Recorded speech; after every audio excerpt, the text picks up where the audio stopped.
Oi, vidas! Voltei para mais um Nota 10. Como é que tá a vibe de vocês nesse sextou? Tão felizes porque a semana tá acabando? Ou mais ansiosos com a proximidade da prova? Eu sei que nessa reta final dá aquele friozinho na barriga, mas vocês não podem deixar as vozes das cabeças de vocês falarem mais alto. Pare! Cavalo! Que é isso, meu filho? Calma! E pra se distrair, que tal uma aula de português? Tudo bem. Vocês sabem o que citações, paródias e epígrafes têm em comum? Fala o que aconteceu. Eu estou sem saber onde é que eu estou. Todos são tipos de intertextualidade. Ah, agora eu entendi! Agora eu saquei! Esse é o assunto da nossa primeira aula de hoje. Oi, pessoal! Hoje daremos continuidade aos nossos estudos, com super dicas focadas na prova do Enem. Eu sou a professora Isabela Jade, professora de linguagens, e já começaremos com um tópico bem importante, certo? Funções da linguagem. Cai bastante na prova do Enem e hoje nós falaremos um pouco sobre isso. Fiquem ligados e muita atenção agora nas funções, nos tipos de funções que a nossa linguagem proporciona. Começaremos com a função emotiva, certo? Ah, professora, o que é que faz essa função emotiva? O foco da função emotiva é totalmente no emissor, E quem seria o emissor? Aquele que está promovendo a linguagem, falando ou escrevendo, enfim, ele está emitindo a linguagem. Outra função que nós temos é a função conativa, certo? Essa função conativa já é o oposto da função emotiva. O foco agora vai ser no receptor, seria aquele que estaria recebendo essa mensagem. A terceira função é a função poética, O próprio nome já nos dá uma dica. A própria função é na mensagem, na própria mensagem, Em quarto lugar, nós temos a função metalinguística, que é aquela que possui o foco no código, no próprio código daquela linguagem. E por último, nós temos, mas não menos importante, a função fática, que é aquela focada no canal, aonde aquela mensagem ela está sendo transmitida, certo? Então é preciso estar aí bastante atento ou atenta a essas funções da linguagem. Passando aqui, pessoal, nós temos uma questão que pertence ao Enem 2023, bem recente. No bloco passado, nas aulas passadas, nós discutimos bastante questões também recentes, que eu até indiquei, hoje reforço que vocês estudem, treinem bastante por essas questões anteriores, de provas anteriores, porque isso vai fortalecer o entendimento que vocês devem ter da prova. Então, vamos lá. A garganta é a gruta que guarda o som. A garganta está entre a mente e o coração. Vem coisa de cima, vem coisa de baixo e de repente um nó.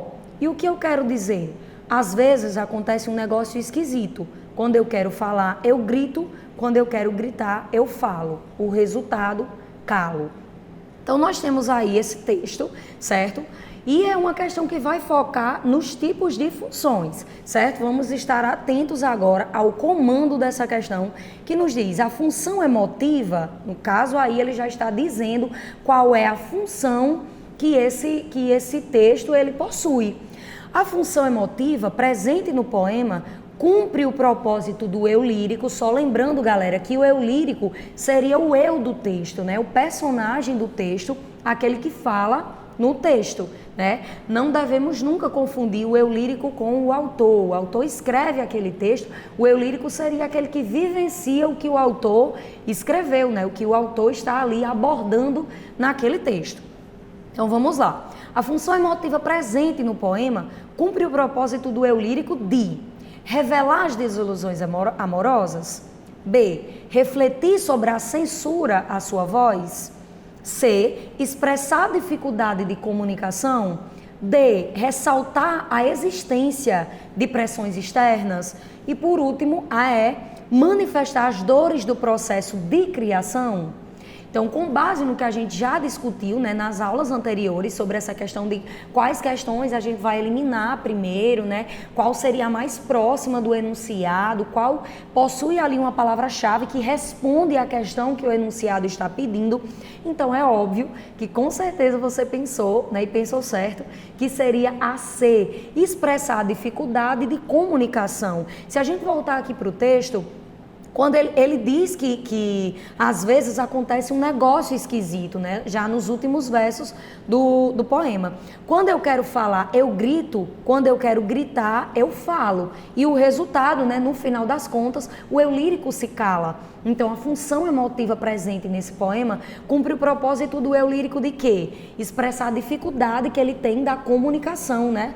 Dele se expressar, dele falar, ele não consegue. É também um pouco de interpretação, né? Um pouco não, muito. Porque ele quer falar, ele quer gritar, mas ele não consegue. O resultado de tudo é o silêncio. Então aqui a gente tem, né, a dificuldade na expressão. Estejam atentos às funções da linguagem. Bom, passando aqui, gente, para um outro tópico extremamente importante, que são as figuras de linguagem. E, como a gente sabe que tem bastante figuras, né, presente na língua portuguesa, a gente hoje vai focar na metáfora.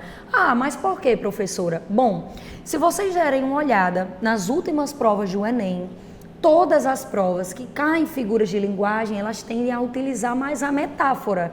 Então, hoje nós daremos uma ênfase maior, certo? Para essa figura de linguagem em questão. E o que seria a metáfora? Se refere a uma figura de linguagem que constrói uma similaridade entre duas ideias semelhantes. Isso se dá por meio de uma comparação. E essa comparação, pessoal, ela pode ser explícita ou não, certo? E um ponto extremamente importante que eu peço que vocês não esqueçam, certo? A metáfora é uma comparação sem o uso das palavras comparativas, certo? Ah, como assim? Vamos discutir isso agora. Se eu quero dizer que os olhos de uma pessoa são como estrelas, certo? Eu estou utilizando aí o elemento comparativo, que seria o como. Seus olhos são como estrelas, então o como seria aí o elemento comparativo. Então isso seria comparação, não seria metáfora. A partir do momento em que eu faço uma comparação sem o elemento comparativo, aí sim eu estou fazendo a metáfora, né? Exercendo aí uma metáfora. Por exemplo, no lugar de dizer seus olhos são como estrelas, eu digo seus olhos são estrelas, certo? É uma comparação sem o elemento comparativo. Muito importante a gente lembrar disso quando estiver fazendo a leitura de um texto, né? Principalmente dos textos literários, né? A parte de literatura, na prova do Enem, né, que está dentro da parte de linguagens, cobra muito essa questão de saber essa diferença entre metáfora e comparação, certo?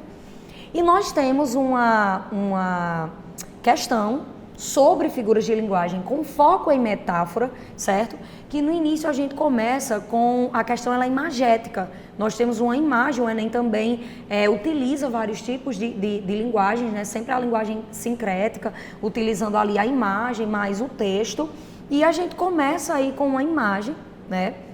Bastante conhecida nos livros de história, nos livros aí de língua portuguesa também, né? Sempre vem aí para que você, aluno, faça uma interpretação dela, e o Enem também pediu isso aí de vocês. Comando da questão, galera. O argumento presente na charge consiste em uma metáfora relativa à teoria evolucionista, né? Como eu disse, uma imagem bastante conhecida, principalmente aí nos livros de história, porque vocês estudam a teoria evolucionista. E ao desenvolvimento tecnológico, percebam, voltando aqui, que o último homem, a última representação do ser humano, do homem, está de frente ao computador.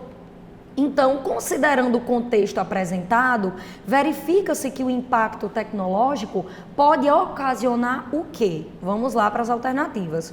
A. O surgimento de um homem dependente de um novo modelo tecnológico, a mudança do homem em razão dos novos inventos que destroem sua realidade.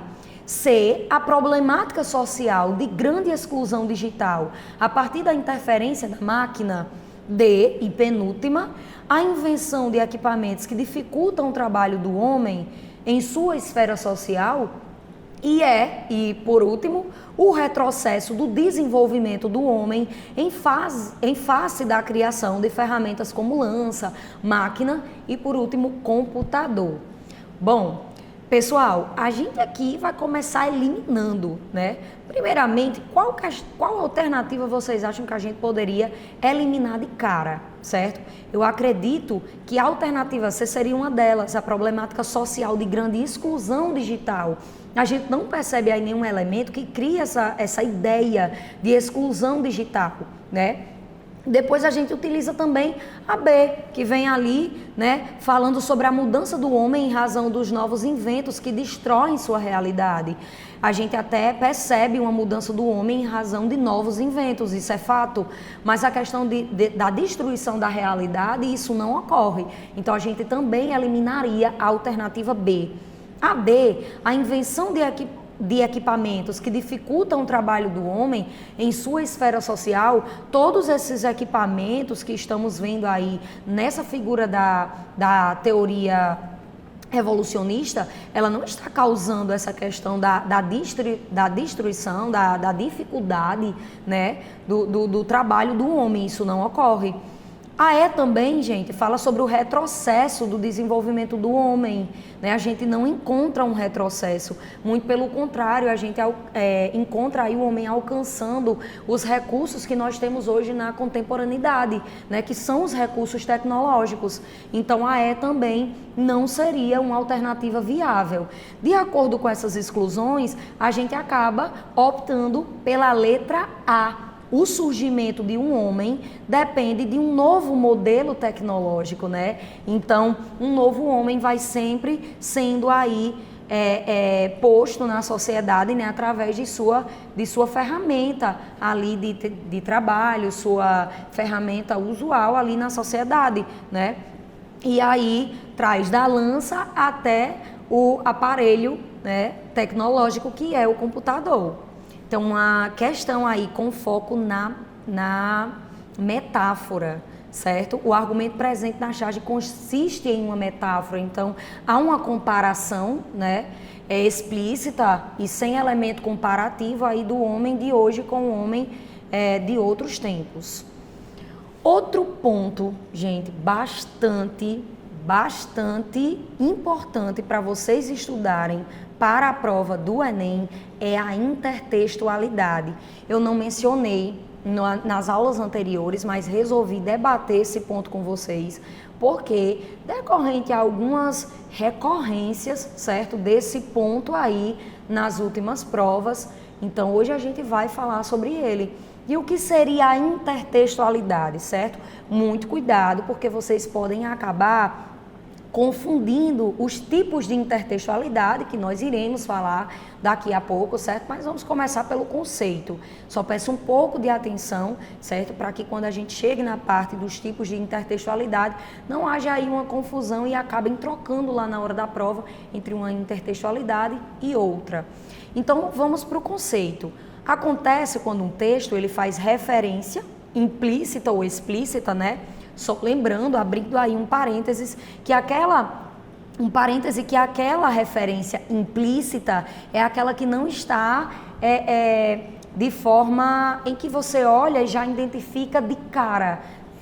E a explícita, assim que você olha, você consegue compreender aquela referência. Olhou e esse texto aí foi com base em outro, né, que já existe. Então, a intertextualidade, ela pode aparecer de forma implícita ou explícita. Quando ela aparece de forma explícita, tranquilo, né? Você consegue identificar de cara que aquela referência, aquele texto ou outro gênero, certo? Foi escrito com base em outro. Mas quando ele aparece de maneira implícita, aí, galera, a gente precisa ter um pouco mais de cuidado, porque precisa do olhar mais minucioso de vocês, né, para entender que aquele texto ele não é inédito.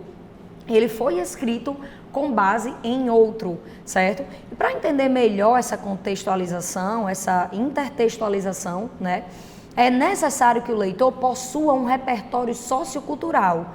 Eu até coloquei, vamos falar um pouquinho mais sobre isso? O que seria o repertório sociocultural? Você que estuda para a prova de redação, né? do Enem entende que não tem como fazer uma boa dissertação sem ter um bom repertório sociocultural, né? Que é aquele seu conhecimento de mundo. Então, é preciso também ter esse repertório sociocultural, esse conhecimento de mundo, para entender também intertextualidade. Porque caso você olhe para um texto, embora essa intertextualidade e essa referência ela seja explícita, certo? Se você não tiver um conhecimento de mundo, ou seja, não conhecer o texto base, o texto a qual aquele está fazendo referência, você não vai entender que se trata de uma intertextualidade.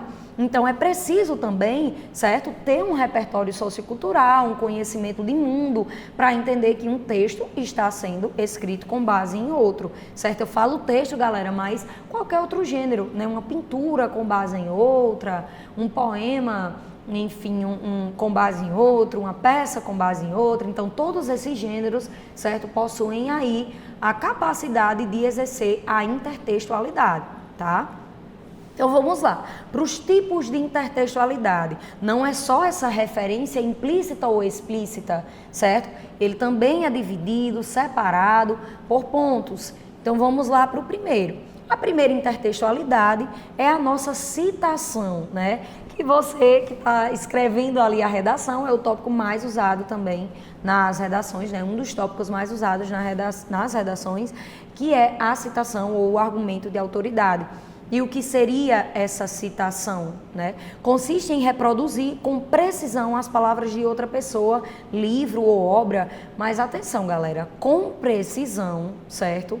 Quando ela é direta. Temos a diferença entre a citação direta e a citação indireta. A gente vai passar para os exemplos e vocês vão entender com uma clareza maior, certo? Ela pode ser realizada de maneira direta ou indireta, de acordo com as diretrizes estabelecidas pelo autor. Então vamos entender aqui o que seria a citação direta e o que seria a citação indireta. A citação direta, pessoal, eu trouxe aí uma fala de Paulo Freire, né, considerado o pai da educação, e prestem muita atenção nas aspas, no uso das aspas. Ensinar não é transferir conhecimento, mas criar as possibilidades para a sua própria produção ou a sua construção. Então eu tenho uma fala tal qual como Paulo Freire citou, como ele falou, certo? Por isso que na citação indireta, ela deve vir entre aspas. Essa citação indireta, ela deve vir entre aspas, certo? Porque eu preciso reproduzir a fala fiel do autor, né? Como a gente viu aqui no exemplo da fala de Paulo Freire. Já no exemplo de baixo, a gente tem a citação indireta. Eu peguei essa mesma citação direta de Paulo Freire e transformei em uma citação indireta. Segundo Paulo Freire, ensinar não é transferir conhecimento, é criar possibilidades para uma produção própria. Ah, Jade, mas ficou a mesma ideia? E aí, professora? Não seria a mesma coisa? Galera, perceba, certo? Vocês manteram aí, viu que a gente manteve aí a mesma ideia, mas sem usar exatamente as palavras que Paulo Freire utilizou. Então, a gente tem aí a diferença entre citação direta e citação indireta, coisa que vocês fazem nas redações de vocês, né?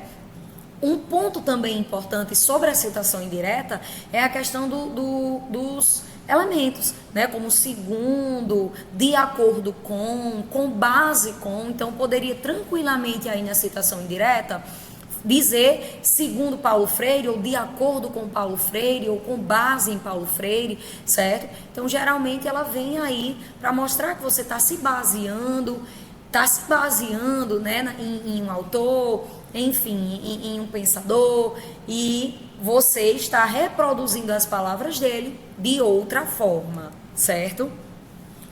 Um outro tipo de intertextualidade é a paráfrase. Não confundam citação com paráfrase. Ah, Jade, mas qual seria a diferença, né? Se a gente for analisar aqui direitinho, a gente vai ver que são muito semelhantes, principalmente a paráfrase da citação indireta, principalmente não, a paráfrase da citação indireta, né? Muitos utilizam até como sinônimo. Se a gente for utilizar como sinônimo de citação indireta, Tudo bem, galera, tranquilo, certo? Mas não é o mesmo que citação, porque existe a citação direta que a gente precisa reproduzir tal qual como o autor ou o pensador, enfim, citou, certo? Então, na paráfrase, podemos taxar, né, como uma reinterpretação que reorganiza palavras e expressões, mantendo o sentido original. Em outras palavras, a estrutura do texto ela é modificada e a disposição do conteúdo ela é alterada, mas a mensagem ela tem que continuar intacta, certo? Eu não posso alterar o sentido da mensagem, que é basicamente o que a gente viu aqui na citação indireta. Só reforçando, certo? Para que vocês não confundam, não é a mesma coisa que citação, né? Paráfrase e citação, porque existe a citação direta. A paráfrase, ela poderia até ser sinônimo de citação, mas citação indireta, né? Vocês perceberam aqui que nessa citação indireta que eu fiz de Paulo Freire, foi basicamente o que diz no conceito de paráfrase. Eu peguei a ideia original de Paulo Freire, né? E modifiquei falando a ideia principal dele, mas com minhas palavras, certo? Pessoal, no próximo bloco nós estaremos aí voltando com mais dicas, super dicas, né? Dando continuidade a essa questão da intertextualidade, né? Dos seus tipos de intertextualidade que são bastante cobrados na prova do Enem. Bom, galera, agora que a gente já conceituou, né, o que seria argumentação, o que seria citação, que a gente também chama de argumento de autoridade, a gente passa agora para os exemplos de citações, certo? Por quê? Porque tem as duas citações, como eu já falei, a citação direta e a citação indireta.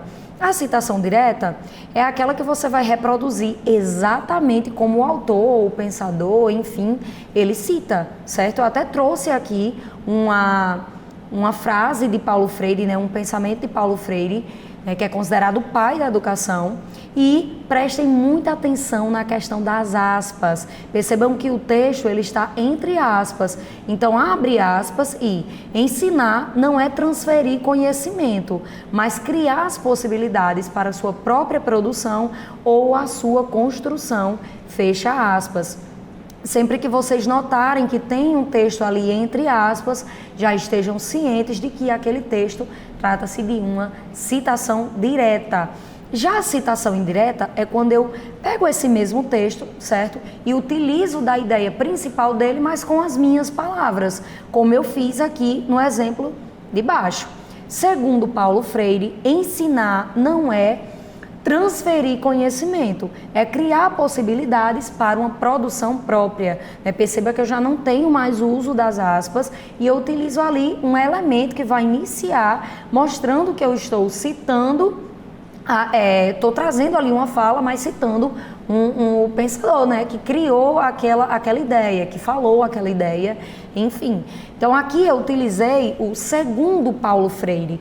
Mas para você que já é acostumado a escrever as redações do Enem, né, vocês percebem aí que eu posso estar utilizando de acordo com Paulo Freire ou conforme Paulo Freire, ensinar não é transferir conhecimento, enfim. Então eu posso me apropriar da ideia daquele autor, mas com minhas palavras, isso seria já a citação indireta, certo? Passaremos agora, galera, para outro ponto, né? Outro tipo de intertextualidade, que é a paráfrase. Ah, Jade, mas eu aprendi que paráfrase é o mesmo que citação. Galera, não é, certo? Até pode ser o mesmo que citação indireta, que foi a que a gente acabou de ver. Mas o mesmo que citação não é por conta da citação direta, certo?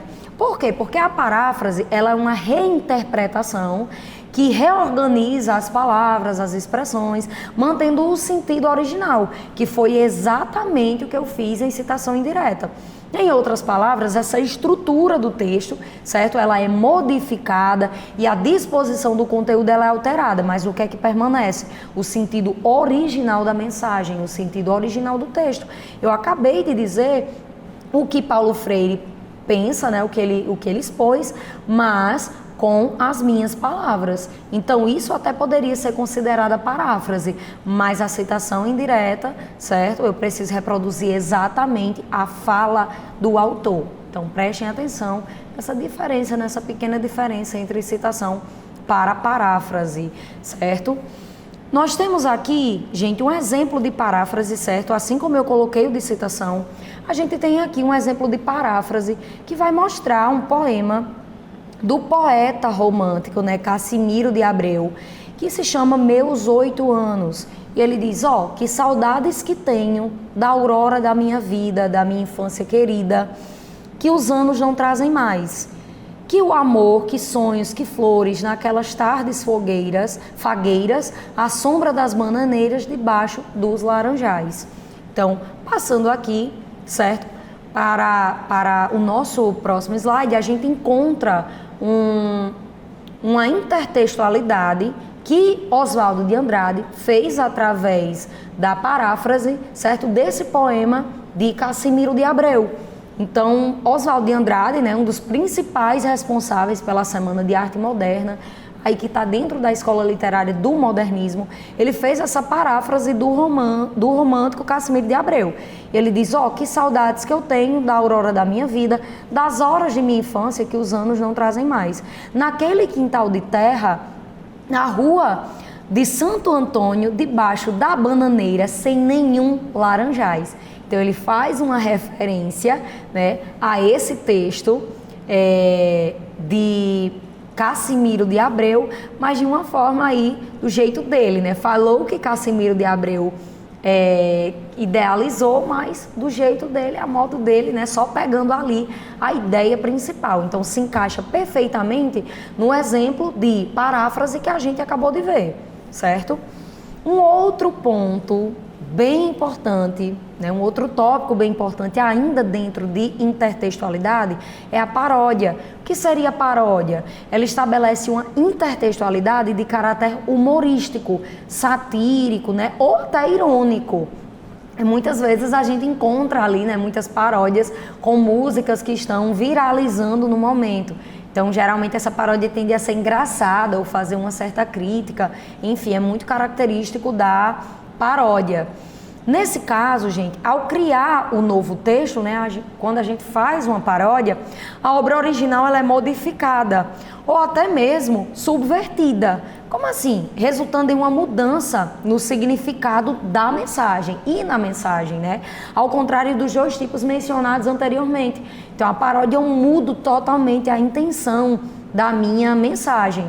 Não é o que acontece nas citações, né, tanto direta quanto indireta, e na minha paráfrase. Não é o que acontece. Na paródia eu mudo o sentido, né? Tanto para trazer um humor, como uma crítica, certo? Ou até vir de uma forma mais irônica. O exemplo de paródia, então a gente tem aqui um trecho do poema Vou-me embora para Passárgada, do poeta modernista Manuel Bandeira. E o texto nos diz o seguinte: vou-me embora para Passárgada. Aqui eu não sou feliz. Lá a existência é uma aventura, de tal modo inconsequente, que Joana, a louca de Espanha, rainha e falsa demente, vem a ser contraparente da nora que nunca tive. Então a gente tem aí esse trechinho, né, do poema Vou-me embora para Passárgada, de Manuel Bandeira, e a gente já encontra logo em seguida uma paródia verbal feita pelo escritor Milor Fernandes, que é uma versão desse poema, né, Vou-me embora para Passárgada, e ele diz o seguinte: vou-me embora de Passárgada, sou inimigo do rei, não tenho nada que eu quero, não tenho e nunca terei. Vou-me embora de Passárgada, aqui eu não sou feliz. A existência é tão dura, as elites são senes, que Joana, a louca da Espanha, ainda é mais coerente do que os donos do país. Então percebam, certo, naquela dica que a gente viu no bloco anterior. A paródia, ela traz totalmente o efeito do texto em que ela se baseou, né, de que esse novo texto se baseou. Então aqui a gente percebe que, diferente de Manuel Bandeira, certo, do modernista Manuel Bandeira, o eu lírico não quer ir embora para Passárgada, ele quer ir embora de Passárgada, lá ele não é feliz. Diferente do eu lírico do texto anterior, né? Então aqui a gente percebe esse contraponto, né? Essa oposição que é muito característica dentro da paródia, que, lembrando, certo, é uma das formas de a gente exercer a nossa intertextualidade presente na língua portuguesa, certo? Espero que vocês estejam entendendo. Agora a gente passa para um outro tipo de intertextualidade, que é o que a gente chama de epígrafe, certo? Esse tipo de intertextualidade, gente, é muito conhecida, certo? Por leitores, principalmente aqueles leitores assíduos. Por quê? Porque a epígrafe é aquele verso que aparece antes dos capítulos dos livros, né? São citações de outros livros, de filmes, entre outros gêneros, certo? Eu posso colocar lá na epígrafe uma citação, um trechinho de uma música, a fala muito famosa de um filme, né? Eu até trouxe um exemplo aqui para vocês de um epígrafe que é um trecho muito conhecido do filme Procurando Nemo, né? E mais uma vez a gente volta para um ponto que já foi discutido, que é a citação direta. Percebam que aí, não importa o que aconteça, continue a nadar, né? O texto está entre aspas, então marca que trata-se de uma citação direta. Então tem a referência do filme Procurando Nemo, então isso é muito comum vir aí em livros, né? Essa menção a outras obras como filmes, músicas, enfim. Então trata-se de uma epígrafe que também é considerada uma intertextualidade, certo? Aqui, pessoal, a gente tem uma questão de intertextualidade, certo? Do Enem 2014, tem outras, né, até mais recente, mas essa eu achei muito pertinente para a gente discutir, né, muito oportuna para a gente discutir agora, porque deixa assim a intertextualidade escancarada, que sempre que o Enem traz a intertextualidade, ela traz isso de uma forma muito marcante. Ele traz isso de uma forma muito marcante. Então a gente mais uma vez começa com uma imagem, né, igual lá da teoria evolucionista. Então a gente tem aqui uma imagem com vários elementos e nós temos um balão. Trata-se da linguagem mista, né, da linguagem sincrética. Então no balão a gente tem a seguinte frase: o trânsito no feriado é sempre um quadro dramático. Então, a gente consegue aí entender um pouco do drama presente nos elementos imagéticos, né? Nos elementos aí que contém a imagem. E vamos entender aqui o que é que pede a contextualização e o comando da questão. Na criação do texto, o chargista Lott usa criativamente um intertexto. Os traços reconstroem uma cena de Guernica, painel de Pablo Picasso. Não sei se vocês notaram, né? Mas aqui, ó, nós temos um painel, uma referência gigantesca ao painel de Pablo Picasso, né? Como eu falei para vocês, a gente precisa ter o nosso conhecimento de mundo, o nosso repertório sociocultural, para que a gente tenha um entendimento de quando trata-se de uma intertextualidade ou não. Então aqui faz referência a esse painel de Pablo Picasso, que retrata o quê? Os horrores e a destruição provocados pelo bombardeio em uma pequena cidade da Espanha. Na charge, gente, publicada no período de carnaval, recebe destaque a figura do carro, né, elemento introduzido por Lott no intertexto. Se a gente voltar aqui, a gente percebe que o elemento principal seria o carro, né? Até porque está falando aí de trânsito e de feriado, que seria o feriado do carnaval, então tem todo um contexto. Além dessa figura, a linguagem verbal, né, que é a frase, contribui para estabelecer um diálogo entre a obra de Picasso e a charge, né? Então, para explorar o quê? Ao explorar o quê? Certo? Além dessa figura, a linguagem verbal contribui para estabelecer um diálogo entre a obra de Picasso e a charge ao explorar o quê? Certo? Faz aí esse diálogo entre a charge e a obra de Picasso. Então, na A, a gente tem uma referência ao contexto, né? Trânsito no feriadão, esclarecendo-se o referente tanto do texto de Lott quanto da obra de Picasso. Já na B, diz que a gente tem uma referência ao tempo presente, como o emprego da forma verbal evidenciando-se a atualidade do tema abordado tanto pelo pintor espanhol quanto pelo chargista brasileiro. Na C, pessoal, a gente tem um termo pejorativo, trânsito, reforçando-se a imagem negativa de um caótico presente, de um mundo caótico, né, presente tanto em Guernica quanto na charge. Na D, uma referência temporal, sempre, percebam aí que essa palavra está até destacada, refere-se à permanência de tragédias retratadas tanto em Guernica quanto na charge. e é uma expressão polissêmica. Polissêmica, né, quando a gente tem ali um duplo sentido, né, que é a polissemia. Oi, pessoal, voltamos, certo, para continuar a discussão, né, sobre o perfil das questões do Enem, né? Que perfil tem ali aquela questão que cai no Enem, certo? E no bloco anterior falei que nós iríamos iniciar este bloco aqui discutindo a questão do ouro do século XXI. Então vamos para essa questão? Vamos lá. Sério, Gadolínio, Lutécio, Promécio e Érbio, Sumário, Térbio e Disprósio, Ômio, Túlio e Térbio. Essa lista de nomes esquisitos, né, e põe esquisitos nisso, e pouco conhecidos, pode parecer a escalação de um time de futebol, que ainda teria no banco de reservas Lantânio, Neodímio, Praseodímio, Európio, Escândio e Ítrio. Mas esses 17 metais, chamados de terras raras, fazem parte da vida de quase todos os humanos do planeta, chamados por muitos de ouro do século XXI.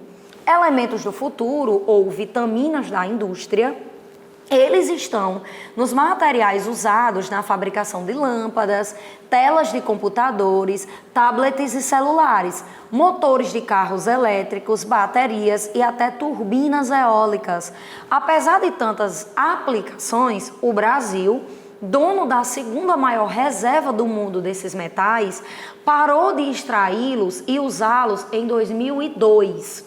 Agora, volta a pensar em retomar sua exploração. Vamos lá.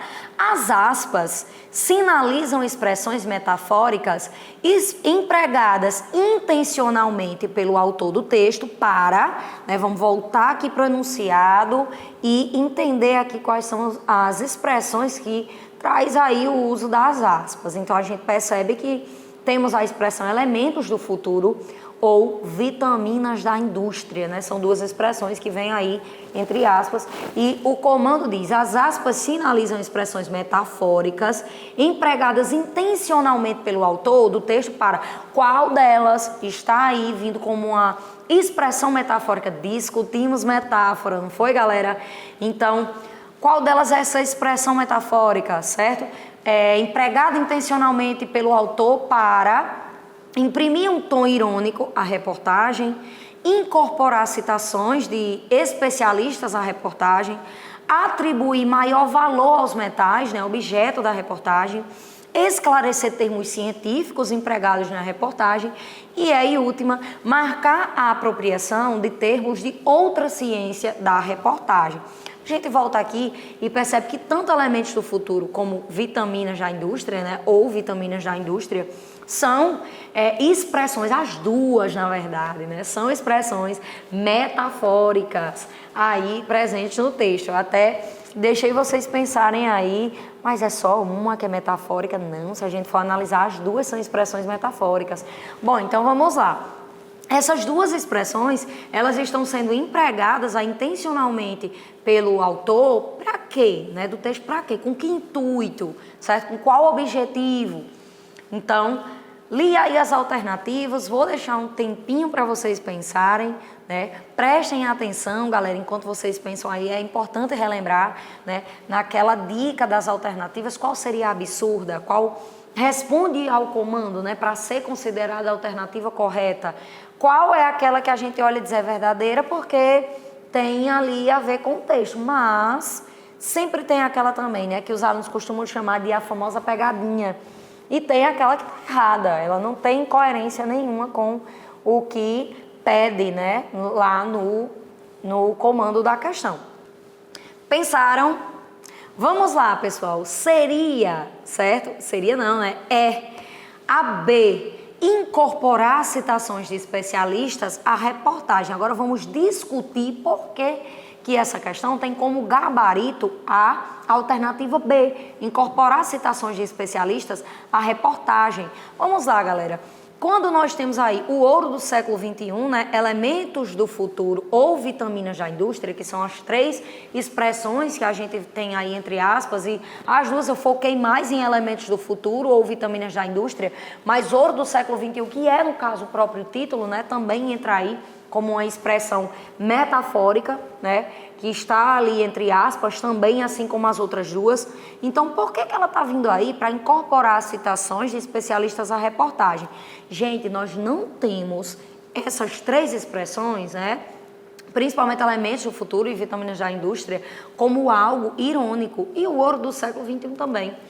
Nós não temos aí essas expressões de forma irônica, não. O que faria já a gente descartar algumas alternativas? Por exemplo, imprimir um tom irônico à reportagem, né? Eles não estão usando essas expressões para serem irônicos com esses 17 metais, né? Pelo contrário, eles enaltecem a importância desses metais, né? Embora o Brasil já tenha parado de usar, né? De extrair também lá em 2002, mas fala que são metais importantes, né? Que é algo importante para a produção de muitos materiais que a gente utiliza no dia a dia. Então, nem um pouco, certo? Nós não notamos aí nem um pouco de ironia na reportagem, nem um tom irônico, nem nada, certo? Na B, ok, né? Seria o nosso gabarito, incorporar citações de especialistas à reportagem, são falas metaforizadas, né, de especialistas que eles costumam chamar esses tipos de metais de ouro do século XXI, de elementos do futuro, né, já que todos estão ali incorporados na fabricação de tablets, celulares, computadores, lâmpadas, de elementos que a gente aqui cercado na contemporaneidade, e vitaminas da indústria. Então aqui eles incorporam essas citações de especialistas, nesses termos utilizados por especialistas, à reportagem. Então seria B. A C, por que não seria a C? Atribuir maior valor aos metais, objeto de reportagem. Então ele não está trazendo aí, né, esse ouro do século XXI, elementos do futuro, ouro do século XXI até, mas elementos do futuro e vitaminas da indústria, não seria tanto para colocar esses metais como algo de maior valor, né? Não, seria realmente para colocar que são importantes, mas estão entre aspas, então já decorrente de uma fala de especialistas. D, esclarecer termos científicos empregados na reportagem. Pessoal, ouro do século XXI, elementos do futuro, vitaminas da indústria, de longe não são termos científicos, né? São falas de especialistas, né? Termos metaforizados de especialistas, mas não são termos científicos. Então não poderia ser a D, né? Poderia até ser considerada como a nossa alternativa absurda. Marcar a apropriação de termos de outra ciência pela reportagem. Também, assim como a D, não seria. Então, gabarito correto, a nossa alternativa B, incorporar citações de especialistas à reportagem. Mais uma questão, gente, do Enem. Uma das mais contundentes críticas ao discurso da aptidão física relacionada à saúde está no caráter eminentemente individual de suas propostas, o que serve para obscurecer outros determinantes da saúde, ou seja, costuma-se apresentar o indivíduo como o problema e a mudança do estilo de vida como a solução. Argumenta-se ainda que o movimento da aptidão física relacionada à saúde considera a existência de uma cultura homogênea, na qual todos seriam livres para escolher seus estilos de vida, o que não condiz com a realidade. O fato é que vivemos numa sociedade dividida em classes sociais, na qual nem todas as pessoas têm condições econômicas para adotar um estilo de vida ativo e saudável. Há desigualdades estruturais, com raízes políticas, econômicas e sociais, que dificultam a adoção desses estilos de vida. Pessoal, não é a primeira vez que o Enem traz uma questão, né, discutindo essa temática.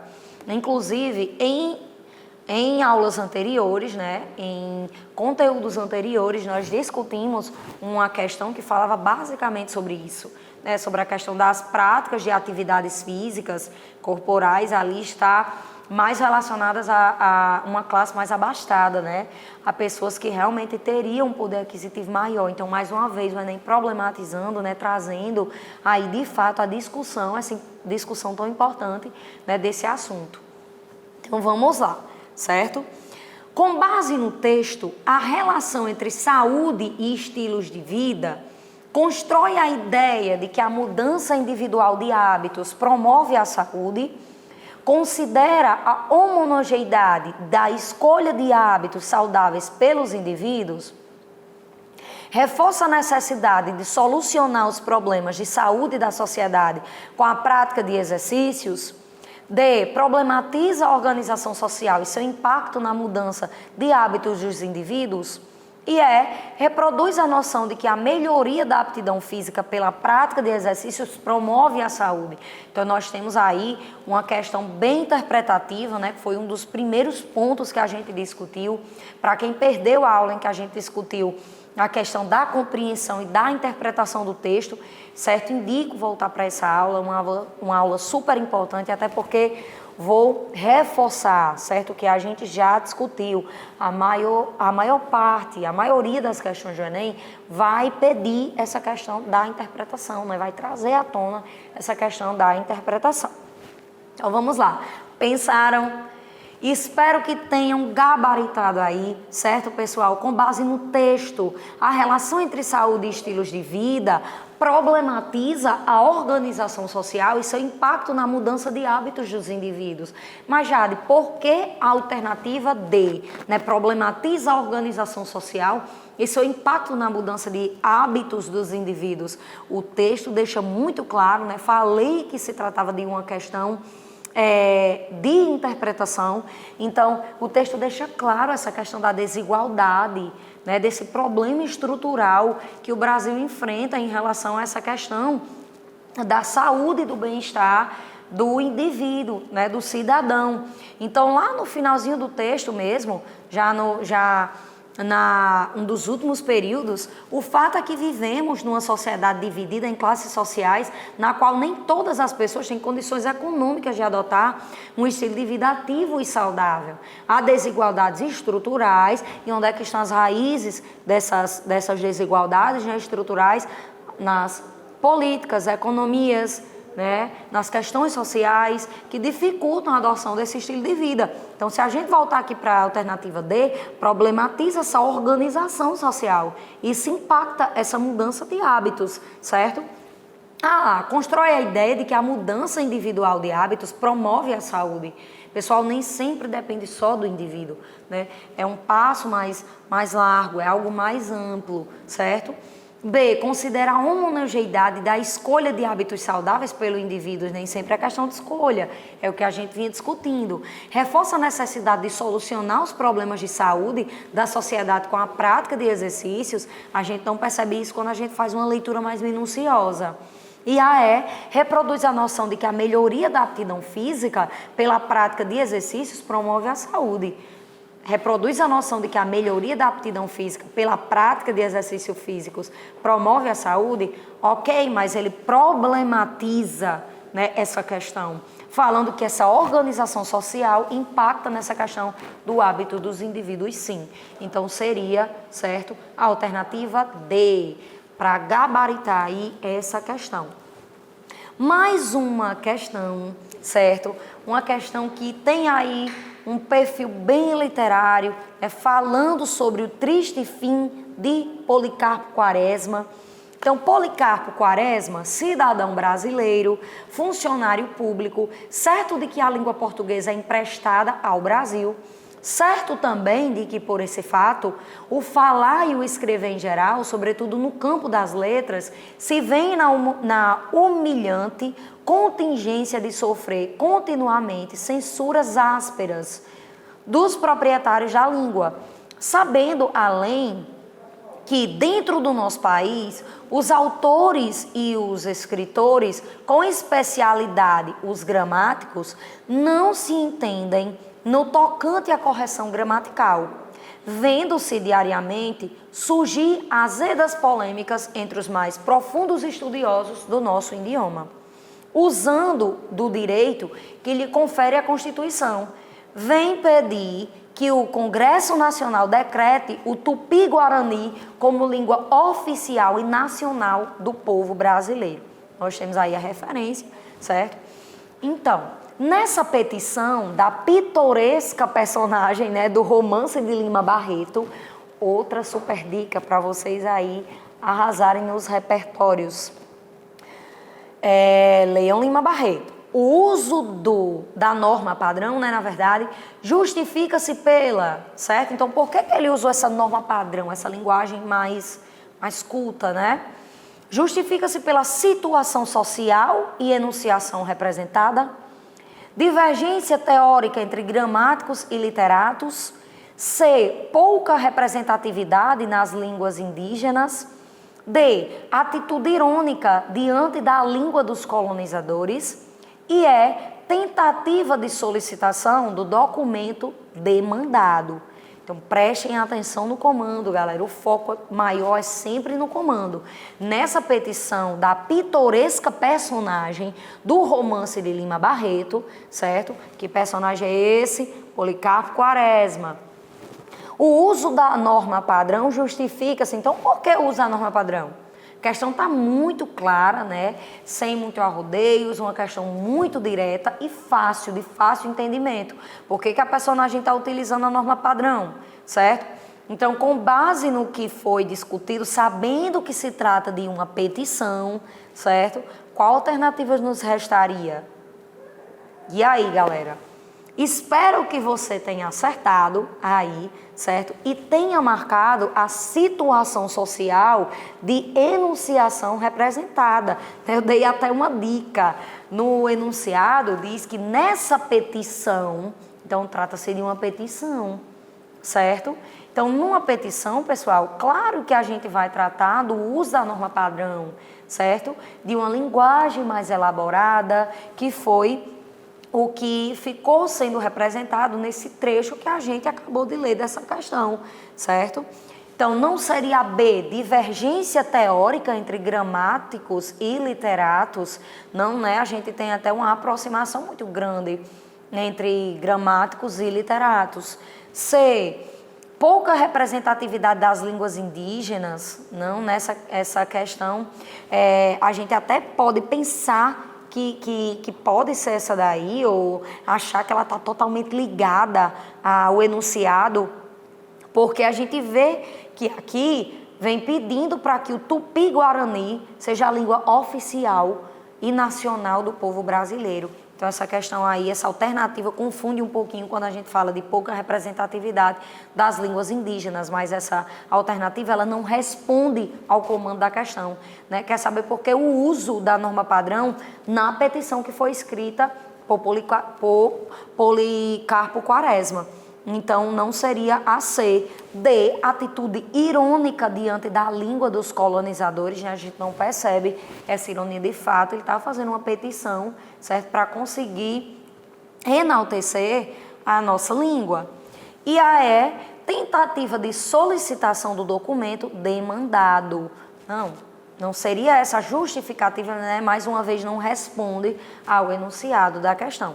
Então, nós temos aí o gabarito, a alternativa A, situação social de enunciação representada. Espero que você tenha acertado. Mais uma questão, certo, gente? Para entender o Enem, para entender como é que caem ali aquelas questões do Enem, né, na prova de essas questões do Enem na prova de linguagens. Então, a próxima questão se intitula Censura Moralista. Há tempos que a leitura está em pauta e diz-se em crise. Comenta-se esta crise, por exemplo, apontando a precariedade das práticas de leitura, lamentando a falta de familiaridade dos jovens com livros, reclamando da falta de bibliotecas em tantos municípios, do preço dos livros em livrarias, nunca acabar de problemas e de carências. Mas, de um tempo para cá, pesquisas acadêmicas vêm dizendo que talvez não seja exatamente assim, que brasileiros leem sim, só que leem livros que as pesquisas tradicionais não levam em conta. E também, de um tempo para cá, políticas educacionais têm tomado a peito investir em livros e em leitura. Então veio aí, né, uma controvérsia dizendo aí que os brasileiros leem sim. Então, vamos lá, temos a referência, né, do texto, saiu aí no Estadão, então vamos ao comando. Os falantes, nos textos que produzem, sejam orais ou escritos, posicionam-se frente a assuntos que geram conselho ou despertam polêmica. No texto, a autora, vamos lá, gente, a autora desse texto, certo? Ela ressalta a importância, outro comando aí bem fácil, bem explícito, para mostrar para o candidato o que é que ele quer, o que é que o Enem quer que ele responda. Então, no texto, a autora ressalta a importância de os professores incentivarem os jovens às práticas de leitura. B. Critica pesquisas tradicionais que atribuem à falta de leitura a precariedade de bibliotecas. C. Rebate a ideia de que as políticas educacionais são eficazes no combate à crise de leitura. D. Questiona a existência de uma crise de leitura com base nos dados de pesquisas acadêmicas. Atribui a crise da leitura à falta de incentivos e ao desinteresse dos jovens por livros de qualidade, certo? Então, nós temos uma questão bem interpretativa aí, né, para que aquela questão importante que faz com que o leitor esteja atento ao enunciado, traz aí o enunciado com uma grande importância, né? Já que é uma questão bem interpretativa. E aí, pessoal, espero que você tenha pensado aí na alternativa que gabarita essa questão, que no caso seria a alternativa D, questiona a existência de uma crise de leitura com base nos dados de pesquisas acadêmicas. Por quê? Se a gente voltar para o enunciado, a gente vê aqui que brasileiros leem sim, né? Mais de um tempo para cá, pesquisas acadêmicas vêm dizendo que talvez não seja exatamente assim, que brasileiros leem sim, só que leem livros que as pesquisas tradicionais não levam em conta. Então, se a gente volta lá para a alternativa D, questiona a existência de uma crise de leitura com base em dados de pesquisas acadêmicas, seria uma pesquisa fazendo um certo tipo de controvérsia, né, de um certo tipo de correção. Não, os brasileiros leem, só que as pesquisas tradicionais, certo, não estão, certo, mostrando aí que os brasileiros estão lendo porque não são livros que elas levam em conta, né, que essas pesquisas tradicionais levam em conta. Então, aqui na D, questiona a existência de uma crise de leitura com base nos dados de pesquisas acadêmicas. As pesquisas acadêmicas estão mostrando aí o contrário. Então, tudo isso está de forma explícita no texto, né? Pronto para que a gente tire lá do texto e mostre que isso aí está sendo certinho lá, respondido na alternativa D, certo? Pessoal, na próxima aula, certo? Nós estaremos discutindo mais questões, por que é aquela alternativa, por que não é aquela, para que vocês entendam cada vez mais, por mais que não caiam as mesmas questões, né? Mas caem questões parecidas e você começa a entender o perfil dessas questões aí, de cada questão dessa do Enem, certo? Mais precisamente na prova de linguagens. Um grande beijo, abraço e até a próxima aula. Espero vocês. Vidas, eu espero que vocês tenham prestado muita atenção nesse assunto. Eu também. Porque ele também é importante para a prova de redação. Você tá falando sério? Afinal, adicionar citações pode enriquecer o texto e aumentar a sua nota. Perceba a inteligência. E falando em redação, na nossa próxima aula nós vamos falar sobre elementos coesivos do texto. Vidas, imaginem que os parágrafos da redação são uma grande corrente. Os elementos coesivos são os elos que ligam essa corrente, responsáveis por conectar cada parágrafo. Deu para entender? Não.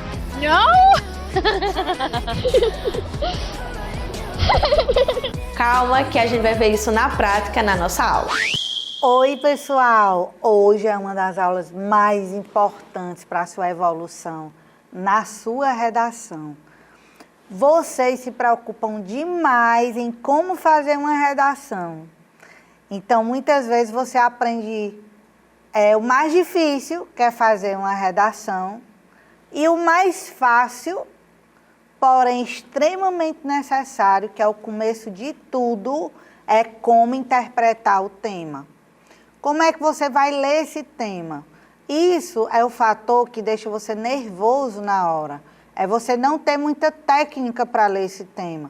Você pega o tema e já entra em pânico. Já é certo que 5 minutos você vai ficar ali desesperado, achando o tema difícil ou achando o tema muito fácil. Quase nunca você acha fácil, né? Pode ser o tema mais fácil do mundo, mas isso causa... Você, não, isso é uma pegadinha, fica achando que é uma armadilha, que o tema não é fácil. Mas você pode suavizar muito essa sua tensão, esse seu nervosismo inicial de fazer a redação, na hora de ler o tema, através de técnicas. Para isso eu vim hoje, para ajudar você nesse quesito.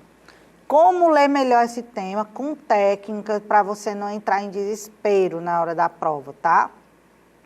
Primeiro eu queria dizer uma particularidade do Enem. O Enem, ele quer evitar que você faça modelo pronto, tá? Então tem uma chuva de modelos prontos na internet.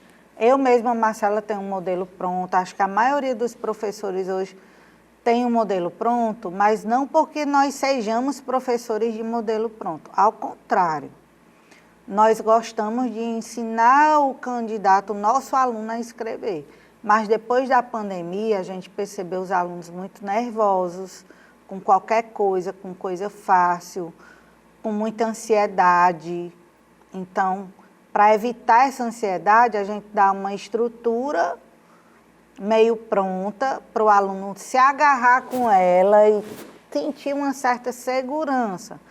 E depois, sutilmente, eu, pelo menos no meu curso, eu não dou logo o modelo, tá? Eu dou toda a estrutura do texto dissertativo. O aluno pensa que não está entendendo nada, porque ele não consegue, às vezes, colocar de imediato aquilo na prática. Mas ele está aprendendo do jeito certo, que é devagarinho, aos poucos, desde o começo. Então, quando eu vou dar uma estrutura pronta, é lá para agosto, quando o aluno já sabe fazer uma redação. Então, ele tem um conforto total, tá? Quando ele pega um modelo pronto, é só mais para pegar algumas palavras minhas que ele gostou, ou algumas ideias de estruturação, de como fazer a redação. Mas, de forma alguma, ele vai precisar copiar aquele modelo. Já tem professores que dão um modelo pronto desde o início, que eu acho que vicia muito o aluno, tá? Vicia muito. O aluno, quando ele começa a fazer um modelo, ele não quer mais refletir da forma dele, de forma original. Então, eu tenho todo um cuidado de não dar um modelo logo pronto, porque o aluno ele tem que ter o plano B. Imagine, pessoal, se você pega um tema no Enem que você acha que não cabe muito bem para aquele modelo que você decorou. Aí você vai sair da prova chorando? Não, você sabe fazer uma redação, sabe o passo a passo, treinou aquilo. Então, é bem importante que você meta a mão na massa e tenha medo enquanto não chega no Enem. Para quando chegar no Enem, você estar mais tranquilo. Tenha medo antes para não ter medo depois. Essa é a minha sugestão. Então, o INEP, ele quer evitar que os candidatos fiquem fazendo modelo pronto. Então, por isso, eles colocaram algumas características que eu venho percebendo ao longo dos anos. Por exemplo, o Enem ou coloca uma palavra difícil, uma palavra inusitada, para o candidato nunca ter treinado aquele tema, por ser uma palavra muito diferentona, e aí só vão se sobressair dali os mais fortes, os que sabem realmente fazer uma redação, e não aquele que tem um modelo decorado. Então, um modelo decorado vira uma coisa opcional, mas você sabe fazer uma redação. Isso aconteceu, pessoal, de uma palavra diferente que eles colocaram para dar um susto nos candidatos. Isso aconteceu no tema sobre registro civil. Não me lembro qual foi o ano. Registro civil, acho que foi 2021, registro civil. O tema do registro civil, pessoal, eles não quiseram colocar o documento mais importante que eles estavam querendo que vocês falassem a respeito, que era a certidão de nascimento, que a maioria dos brasileiros não tem cidadania porque sequer tem uma certidão de nascimento. Então, são pessoas invisibilizadas que não têm nenhum direito por não ter certidão, que é o documento básico. Então, eles não quiseram colocar porque esse tema já estava sendo treinado nos cursinhos pelos professores Brasil adentro, né? Então, eles colocaram o quê? A palavra registro civil, que era para o candidato ficar tenso. Disse, meu Deus, eu nunca fiz uma redação sobre registro civil. Então, eles colocam uma palavra mais diferente ou difícil mesmo, uma palavra, um conceito novo. Por exemplo, o último tema, que foi trabalho de cuidado, é um conceito novo, pessoal. Você não vai encontrar esse termo no código, na CLT, você não vai na consolidação das leis trabalhistas, no direito do trabalho. Eu sou formada em direito na UERN e a gente nunca discutiu sobre trabalho de cuidado. A gente discutiu sobre o trabalho doméstico, que é o que tem na CLT. Então, muita gente que exerce o trabalho de cuidado não são empregados domésticos. São pessoas da família que não têm nenhuma remuneração, que fazem aquele trabalho de cuidado. Então, foi um conceito novo que foi abordado, a maioria nunca tinha feito um tema sobre isso, tá? Então, dessa forma, o Enem consegue empregar um fator surpresa. Isso aconteceu também em povos tradicionais. Povos tradicionais, você tinha que ler os textos motivadores para poder entender o conceito de povos tradicionais. Alguns candidatos tiveram que entender dessa forma. Então, ou o Enem coloca um conceito diferente, uma palavra irreverente, que é para poder causar um fator surpresa, ou ele coloca uma palavra mais difícil dentro do tema, que foi quando houve doenças mentais que eles falaram sobre estigma. O tema era estigma, pessoal. O tema era preconceito, mas preconceito a quê? A doenças mentais. Então, você não ia falar os tipos de doenças mentais que existem, ou quais são as formas de tratamento das doenças mentais. Você teria que falar sobre por que a sociedade tem preconceito com pessoas que têm problemas mentais, sendo que a maioria das pessoas hoje tem problemas mentais, de ansiedade, síndrome do pânico, depressão. Então, eles usaram a palavra estigma, que era uma palavra mais difícil, digamos assim. Então, o Enem, ele vai querer usar um fator surpresa, e você já deve ir preparado para isso. Não fique rezando para cair um tema bem fácil. Fique rezando para cair um tema razoável, mediano, porque não é só você que vai achar fácil. Então, todo mundo vai achar fácil e a correção vai aumentar bastante o nível. Eles só vão querer dar 960 em redações extraordinárias. Então, o ideal é que caia um tema razoável, que tem um certo grau de dificuldade, que é para poder o nível da correção baixar e eles aceitarem que você não tem que virar um malabarista de texto para poder chamar a atenção do corretor, para poder assim conseguir tirar 960. Com palavras difíceis, com argumentações gigantes, tendo que colocar a letra bem pequena, a ponto de doer muito seu dedo e demorar a fazer a redação. Então, uma redação normal, ela vai tirar o 960. se for um tema mais complexo. Então, não fique rezando para cair um tema com complexidade 0. Isso não é vantajoso para você, tá? Aumenta muito o nível da correção. Eu vi pessoas que simplesmente tangenciaram no tema de doenças mentais e tiraram 980, 1960. Foram pessoas que não falaram do preconceito em si. Ficaram falando só por que as pessoas tinham doenças mentais, como é que resolvia, quais eram as consequências daquilo. E do preconceito em si, que era o tema, não falaram. Só na introdução que mencionaram a palavra estigma. E mesmo assim tiraram excelentes notas. Então, assim, aí foi uma exceção, né, pessoal? Como o pessoal na pandemia estava muito afetado psicologicamente, sem conseguir escrever direito, então eu acho que muitos corretores deixaram para lá, relativizaram e acabaram não dando tangenciamento para algumas redações. Então é normal que o Enem peça palavras estranhas, conceitos novos, palavras mais difíceis que não são usuais, para poder evitar que você faça modelo pronto, e para aumentar também, e para deixar uma correção razoável, sem eles terem que fazer uma espécie de correção à la concurso público, que é um nível bem alto de correção.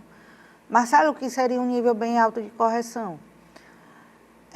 Focar muito na competência 3, além do normal, quer dizer, se você faz um parágrafo, pessoal, que tem o argumento principal, você coloca o repertório para respaldar, explica de forma razoável como é que a população, aquele grupo, vive tendo que enfrentar aquele problema e coloca uma consequência daquilo, você já cumpriu o papel. Quando eles aumentam muito o nível da correção, você tem que extrapolar, como se você tivesse que dobrar cada parte dessa que eu citei. Você vai ter que colocar um repertório sensacional, não pode colocar um repertório comum, que já foi muito utilizado. Então, eles vão querer um repertório diferentão, eles vão querer que você explique melhor como é que a população vive aquilo, com muitos detalhes, que vai ficar uma prova cansativa, porque você vai tentar fazer uma letra muito pequena para caber muita coisa, colocar muitas consequências, constatação. Então, você vai ter que ter um trabalho dobrado se o tema for muito fácil. Então, quando o tema é um pouco mais capcioso, muitas pessoas acabam tangenciando. Por exemplo, uma vez caiu na UERN o tema a emancipação da mulher na sociedade. Muita gente nem sabia o que era a emancipação. Então, teve gente que tangenciou, que acabou falando de mulher, mas em outro aspecto. Falou sobre violência contra a mulher. Então, tangenciar é você falar sobre o tema, mas não usar a abordagem que está sendo pedida nesse tema. Então, muita gente não falou de emancipação simplesmente porque não sabia o que era. A emancipação é o desenvolvimento da mulher, as conquistas que ela galgou ao longo das décadas. Então, você não não saber algum termo vai implicar na sua abordagem. E um termo mais difícil, como a emancipação, é uma palavra que não é muito utilizada para o aluno de nível médio, né, ali do ensino médio, ele talvez tenha dúvida de saber o que é, e isso vai baixar mais o nível da correção. Vai fazer com que os corretores aceitem qualquer pouca coisa que você fale da emancipação em si. Então, é esse o nosso objetivo, que tenha um nível mais capcioso, para poder o nível da correção não ser tão alto assim, e se você cometer algum deslize argumentativo, isso não ser super considerado pelo corretor, tá? Então, não fiquem orando por um tema facílimo. Tema facílimo, eu considero que é aquele que você tem muitos repertórios, que é muito discutido na sociedade, todo mundo naturalmente sabe falar sobre. Por exemplo, eu noto que houve uma evolução muito grande para os autistas. Então, eu consideraria hoje cair sobre autismo fácil, porque é um tema muito discutido, todo mundo sabe repertório a respeito, sabe colocar um artista que tem autismo, sabe colocar alguma lei, algum filme ou série, sabe argumentar sobre quais foram os direitos galgados, mas que ainda há direitos a serem conquistados. Então, entenda, eu não estou falando aqui de grau de importância. Importante todos os temas são, tá, pessoal? Esporte é importante, doação de órgão é importante, autismo é importante, cultura é importante. Todos os temas são importantes. Não estou falando de grau de importância, estou falando do grau de facilidade.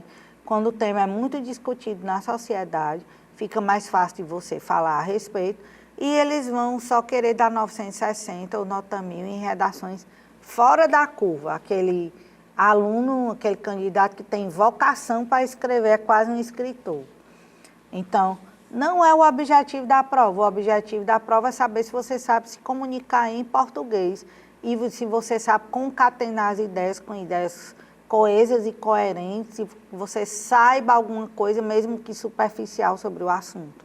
Esse deve ser o objetivo de uma prova de Enem, uma prova de vestibular. Não é uma prova para mestrado, para você entrar tá concorrendo a uma vaga de mestrado, como se você já fosse acadêmico, não. É um tema sobre atualidades que você tem que saber a respeito. Você não é obrigado a dar uma aula sobre o assunto como se fosse um especialista sobre o assunto. Então, esse deveria ser o objetivo, tá? E quando o seu tema é muito fácil, acaba culminando nessa questão de você ter que fazer uma redação extremamente diferenciada para poder dar certo, tá?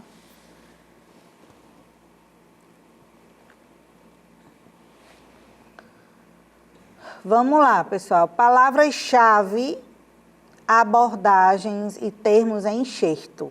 Quando você pega a frase do tema, você tem que saber isso aí. Qual é a palavra-chave do tema, que é a palavra principal? Geralmente é a palavra que é o problema. Geralmente. Pode ter exceção? Pode. Quando falou, pessoal, estigma relacionado às doenças mentais, o tema não era doenças mentais, o tema era estigma. Então, qual é a palavra que suscita um problema maior? A própria palavra doenças mentais ou a palavra estigma? O problema mais específico aí é doenças mentais. Então, ficou todo mundo achando que o tema era doenças mentais. E o tema é o preconceito que se tem às doenças mentais. Então, nesse sentido, o preconceito é o problema maior. E a que se tem preconceito é a abordagem, que é doenças mentais. Então, a abordagem, pessoal, é a palavra secundária que tem na frase, mas tão importante quanto. Quando eu falei do tema da Wernicke, que era a emancipação da mulher na sociedade, emancipação, pessoal, não era a palavra problema. Emancipar até é uma palavra boa. Uma palavra que suscita conquista. Mulher era o tema. O que você ia escrever sobre mulher, sobre a mulher, aí é a abordagem, que é a emancipação dela.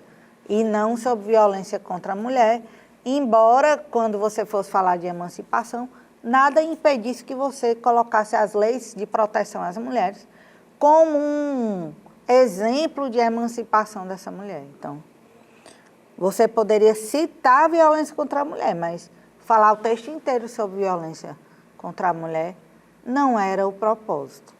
Então, o seu tema, pessoal, ele pode ter mais de uma abordagem, viu, pessoal? Você vai olhar até pelo tamanho da frase. Quando a frase é muito longa, costuma ter 2 ou 3 abordagens, tá? O que é meio chato de frases longas e temas longos é que você vai sim ter que usar aqueles conceitos ou aqueles termos em todos os parágrafos. Então, isso vai fazer com que você use uma parte significativa da sua redação só para poder montar a frase colocando todos aqueles aspectos. Então, Marcela, eu tenho a letra grande, então fica até meio difícil de fazer isso. Então, geralmente, pessoal, o Enem não coloca mais de uma abordagem, é uma característica do Enem, graças a Deus.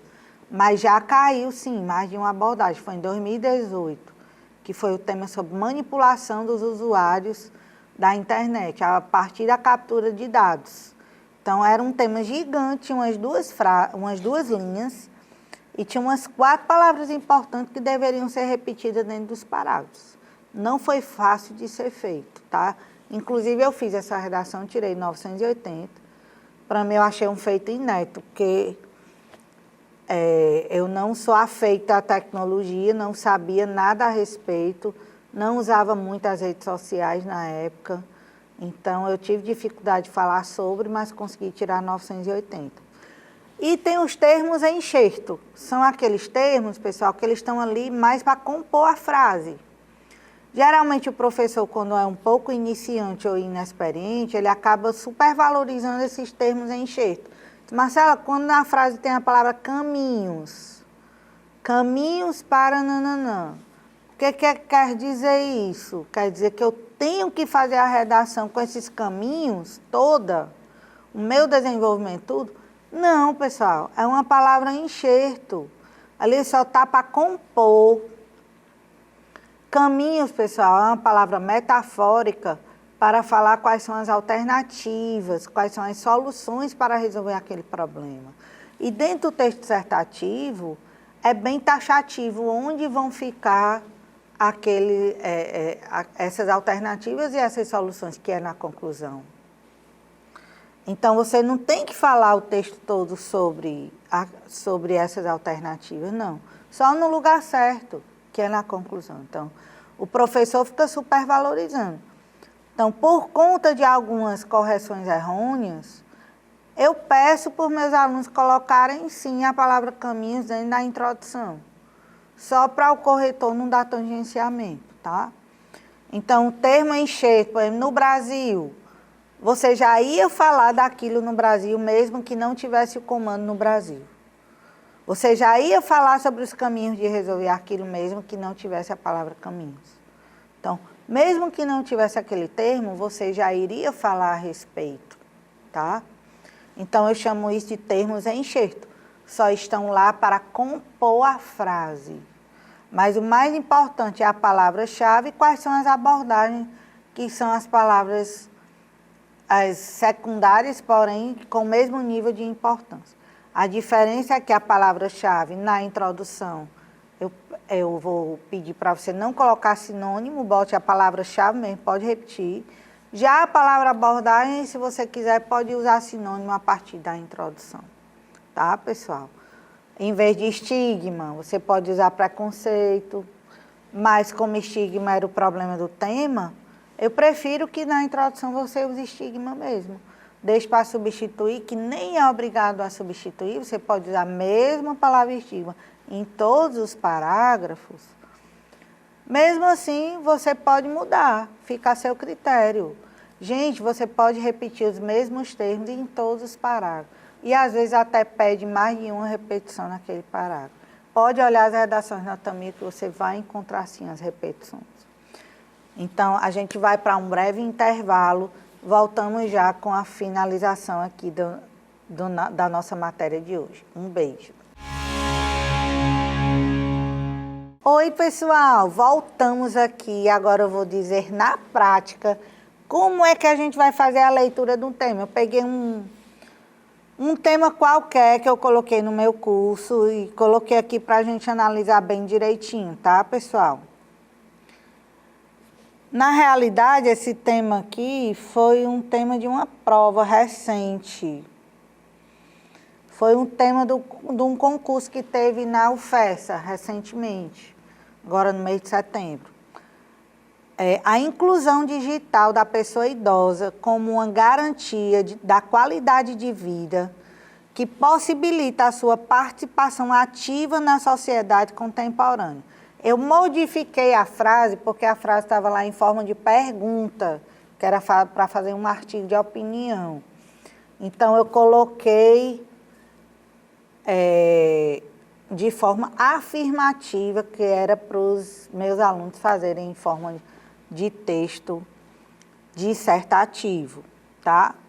Então, vamos lá. Coloquei até cores diferentes para vocês virem quais são as palavras mais importantes que tem na frase, tá? A inclusão digital é uma palavra importante. Da pessoa idosa. Pessoa idosa é uma palavra importante. Como uma garantia da qualidade de vida, palavra importante, que possibilita a sua participação ativa. Então, essa participação do idoso é um caráter importante na sociedade contemporânea. Marcela, esse tema está estranho, não tem nenhum problema dentro dele. Tem. É porque o problema ele está de forma indireta. Eu pergunto a você, todos os idosos são incluídos digitalmente na sociedade brasileira? Não. Aí é onde está o problema. Então, você tem que mesmo... Ai, Marcela, quando aparece assim, só coisa positiva, eu tenho que falar tudo positivo, não vou falar nada negativo. Você vai falar assim de forma negativa. Você vai, na sua introdução, colocar um repertório que mostra a importância da inclusão digital, como a asseguração da inclusão digital a partir da Declaração Universal dos Direitos Humanos. Dá um exemplo. Então, você coloca essa garantia legal da inclusão digital para todos os cidadãos e logo em seguida você vem com a problemática. Porém, no Brasil, essa inclusão digital, a pessoa idosa não se estabelece de forma satisfatória. Aí você já colocou o problema. Devido a nananana, ou devido à falta de incentivo do governo a que esse processo se realize, bem como a inércia da sociedade em exigir do poder público que aquele direito seja estabelecido. Então, você colocou um repertório positivo que validou a importância daquilo, trouxe a adversidade, porém no Brasil isso não acontece a contento, você levantou o problema e você disse 2 porquês. Então, aí sim você conseguiu fazer tudo bem direitinho. Pessoal, mesmo que o tema esteja falando assim de forma positiva, o texto dissertativo, ele requer que você fale de forma negativa. Vai ter que apontar um problema, mesmo aquilo sendo benéfico. O problema é sempre você trazer para o Brasil. Você trazer para o Brasil já vira problema, porque no Brasil nada se estabelece ou nada é feito da forma que deveria ser. Não há verdadeira valorização daquele fenômeno. Então, assim você já levanta a problemática. Claro que você não vai dizer isso, que no Brasil tudo é deturpado, ou tudo é feito de forma inadequada. Não. Só estou falando assim para você ver como é fácil trazer a problemática. Então, você vai dizer que no Brasil, sem colocar o tudo, não é dada a devida importância ou a devida valorização àquele fenômeno. Então, você já conseguiu fazer o problema que eles estão pedindo. Então, a inclusão digital da pessoa idosa. Pessoal, o tema é inclusão digital. Geralmente, o tema ele vem logo de cara. Digamos que o seu tema, ele tenha 2 pontos. Não sei o que, não sei o que, não sei o que, 2 pontos. Blá, blá, blá, blá, blá, blá.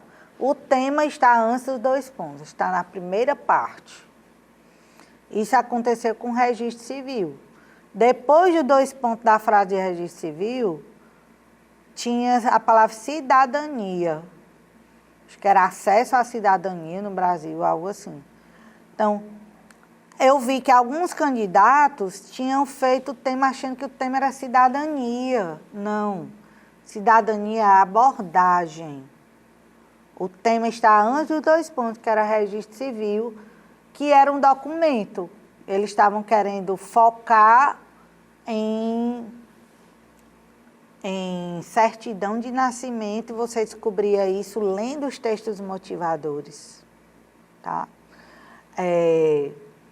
Marcela, mas falava de outros documentos. Eu poderia ter colocado só a palavra documentos pessoais? Poderia. Teve um aluno meu lá do CEP que colocou documentos pessoais, não falou nem a palavra nem registro civil e nem certidão de nascimento na redação inteira. Só documentos pessoais e tirou 960. Então, eles são bem permissivos, mesmo que você não coloque aquela palavra-chave, se você falar sobre aquilo, eles aceitam. Mas claro que eu indico que você coloque a palavra-chave, tá certo? Dentro do tema, dentro da introdução, para evitar qualquer tipo de tangenciamento. Então, o tema aí é a inclusão digital da pessoa idosa, é a abordagem, tá? Poderia ser inclusão social das crianças, da criança e do adolescente. Poderia ser inclusão digital das pessoas que moram nas periferias. Então, aí foi da pessoa idosa. Então, a abordagem é tema principal, se referindo a quê? Levando em conta o quê? Isso seria a abordagem. Então, inclusão digital é o tema. Da pessoa idosa é a abordagem que tem o mesmo grau de importância da palavra-chave, tá? Como uma garantia da qualidade de vida. Garantia da qualidade de vida. Qualidade de vida tem que estar presente, mas você pode falar de outras formas. Bem-estar. Bem-estar é um sinônimo para qualidade de vida. Então, as abordagens, pessoal, elas têm uma característica. Você pode colocar um sinônimo, sem problema nenhum. Já a palavra inclusão digital, ela tem que estar dessa forma, tanto na introdução como na conclusão. Pegou a ideia? Já as abordagens, você pode colocar sinônimos. Pessoa idosa, qualidade de vida, você pode substituir por bem-estar.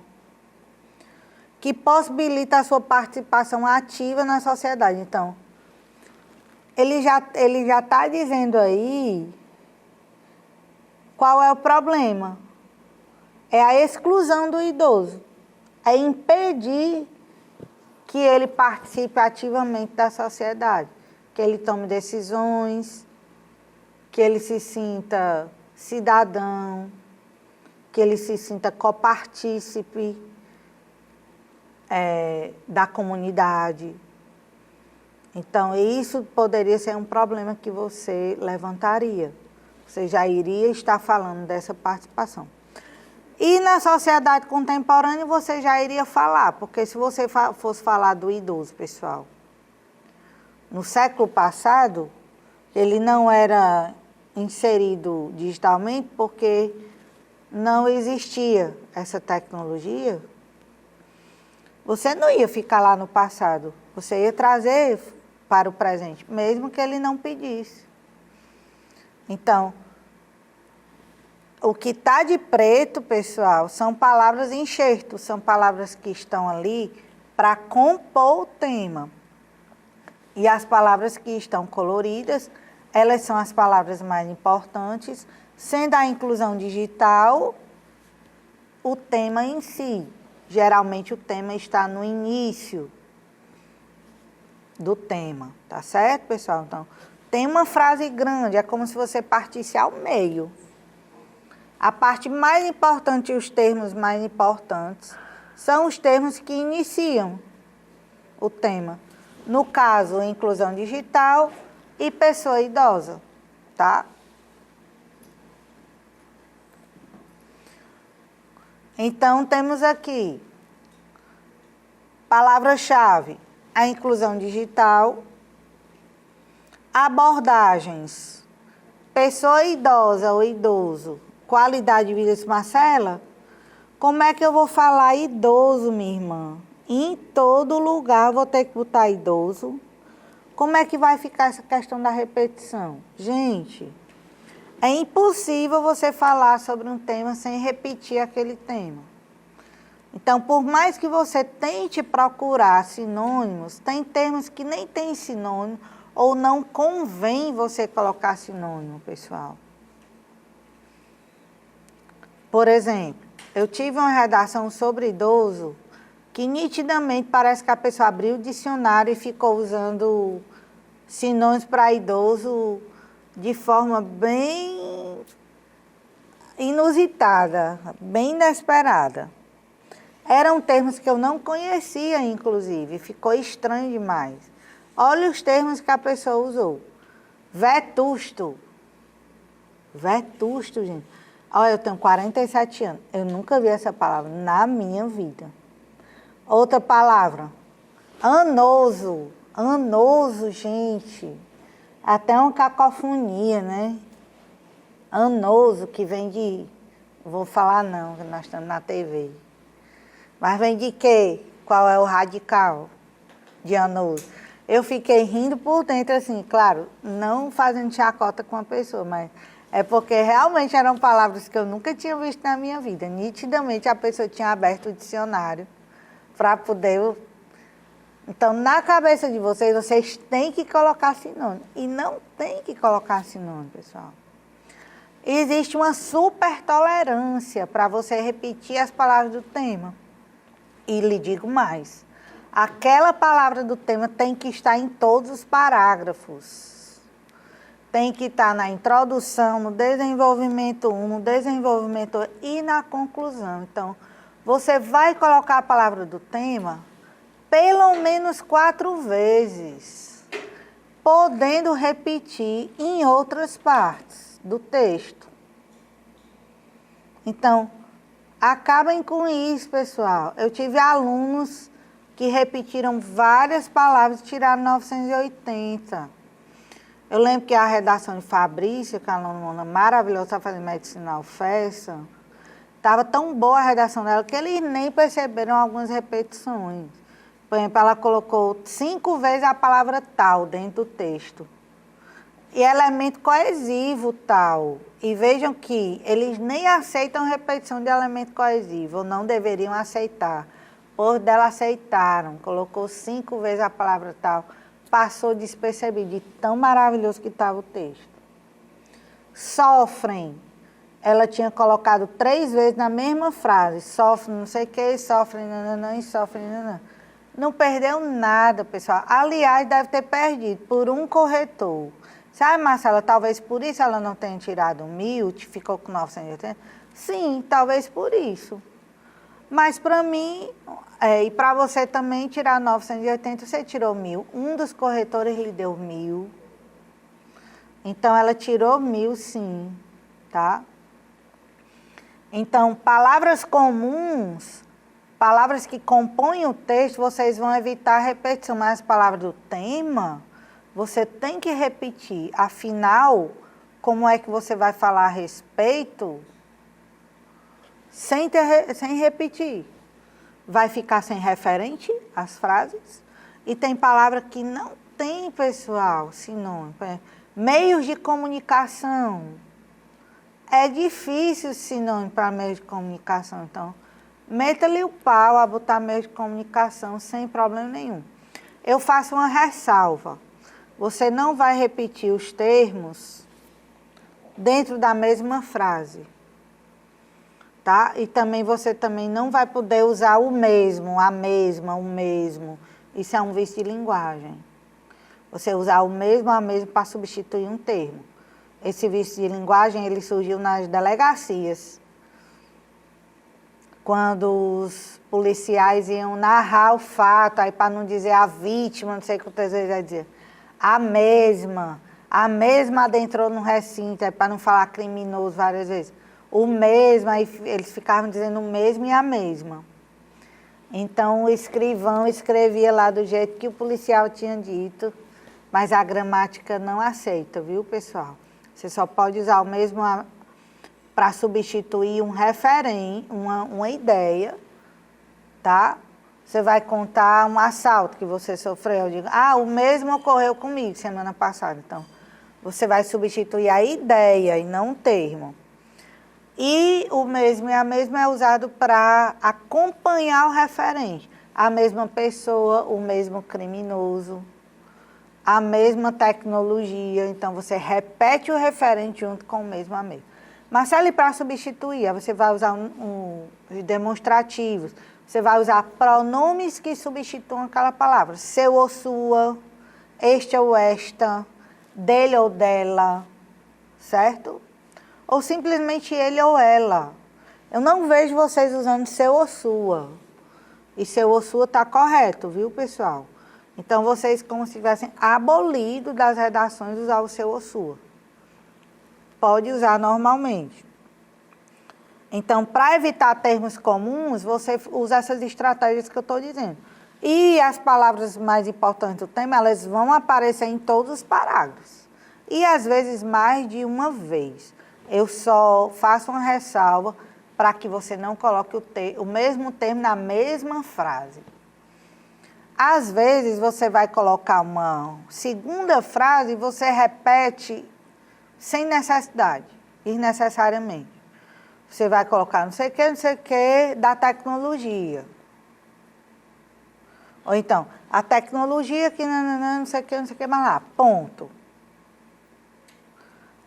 Esta tecnologia não está errada essa forma que você criou, porque quando você usa o demonstrativo, você tem o direito de repetir o referente.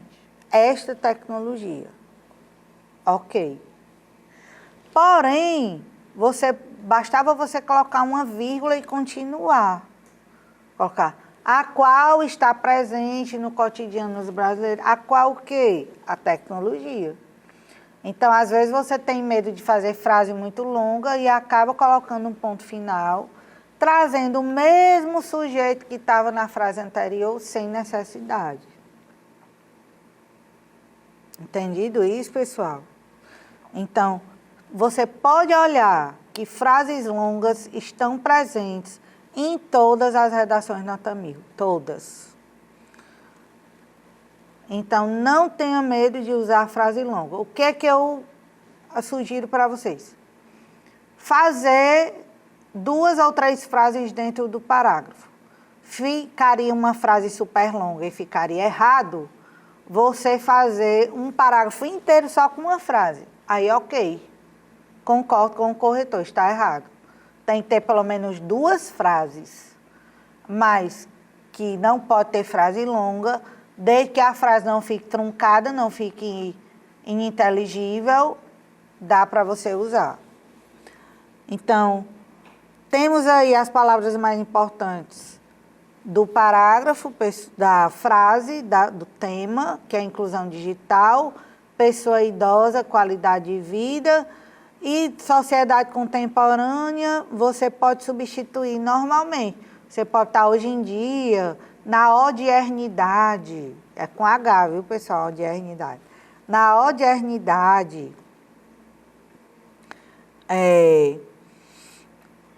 Na contemporaneidade seria um substituto. No Brasil contemporâneo. Então, você pode naturalmente usar sinônimos aí para esses termos em enxerto. E a palavra inclusão digital tem que estar a mesma palavra, sem substituto em todos os parágrafos. A palavra abordagem, no caso são 2 aí, né? Idosa, pessoa idosa ou idoso e qualidade de vida. Você pode substituir, mas eu disse, tem substituição que é mais difícil, você não é obrigado a substituir. Por exemplo, tem gente que, em vez de idoso, coloca longevo.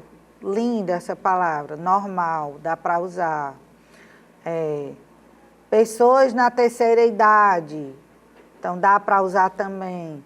Não ficar forçando uma barra atrás de sinônimos. Tá certo, pessoal?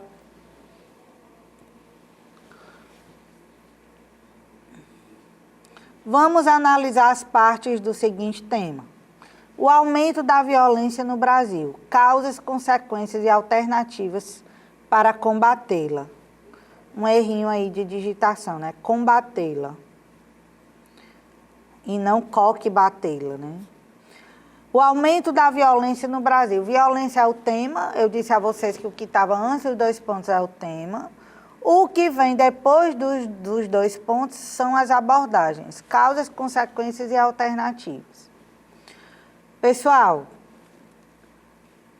há uma pergunta que não quer calar. Se ele não estivesse mandando você botar causas, consequências e alternativas, você iria colocar no seu texto?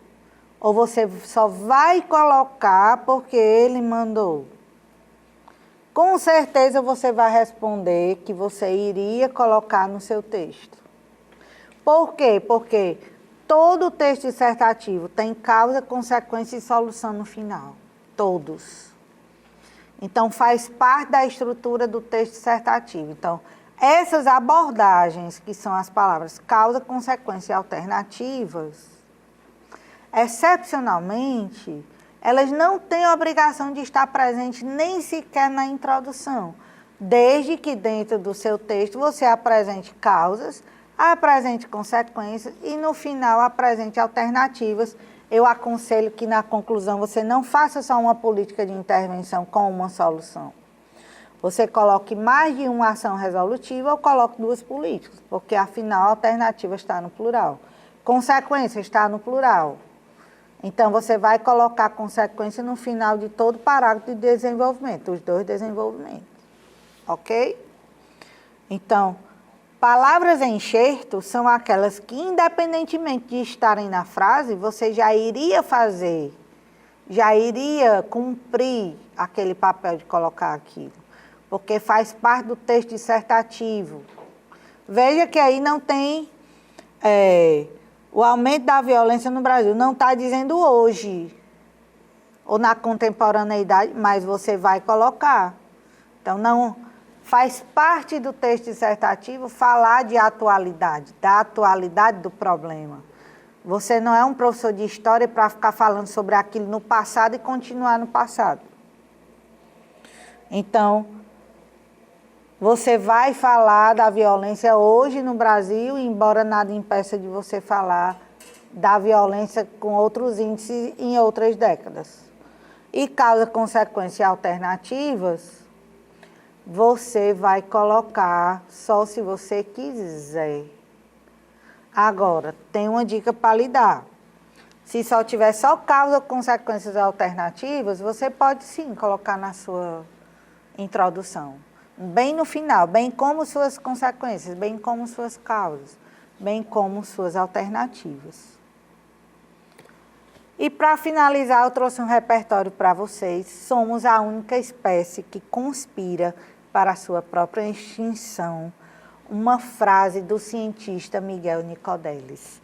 Pode usar na sua redação, se cair sobre o meio ambiente, por exemplo. Então, espero que tenham gostado da aula de hoje. Um beijo bem grande para vocês. Até o nosso próximo encontro.